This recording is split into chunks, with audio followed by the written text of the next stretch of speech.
siempre respetuosos de la ley, estamos llevando a cabo lo que es una reunión de Comude en donde se tocaron varios puntos importantes y pues la intención es que los COCODES de segundo nivel, las instituciones puedan tener la información de lo que la Municipalidad de Santa Cruz de Quiché está haciendo. Vamos a conocer lo importante que es para nosotros el hecho de que se retomaron los proyectos de mejoramiento de carreteras. Estamos hablando de Santa Cruz hacia San Antonio, de Santa Cruz hacia San Pablo, ruta San Pedro, de Santa Cruz hacia Patzité también y entre otros proyectos que tenemos encaminados y que es importante que la población y los COCODES de segundo nivel estén enterados. Hemos dicho siempre, hemos trabajado y estamos trabajando con una política de puertas abiertas para que cualquier persona que lo quiera pues pueda abocarse a la municipalidad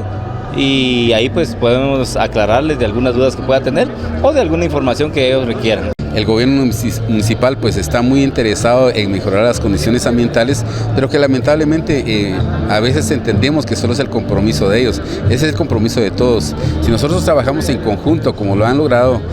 otras ciudades, pues vamos a lograr mejores condiciones y de esa manera pues vamos a vivir en un lugar más sano y de mejores condiciones ambientales. ¿Se han impuesto ya multas a infractores que tiran basura en las calles siguiendo el reglamento de residuos sólidos? Es correcto, ahora estamos en constante aplicación del reglamento y no es para asustar a la población que no está utilizando el servicio de recolección de basura, pero que no les extrañe que los vamos a estar visitando ya para que se presenten al juzgado de asuntos municipales, porque ya lo que es el proceso de motivación, el proceso de darle la información adecuada ya pasó. Ahora es la aplicación del reglamento porque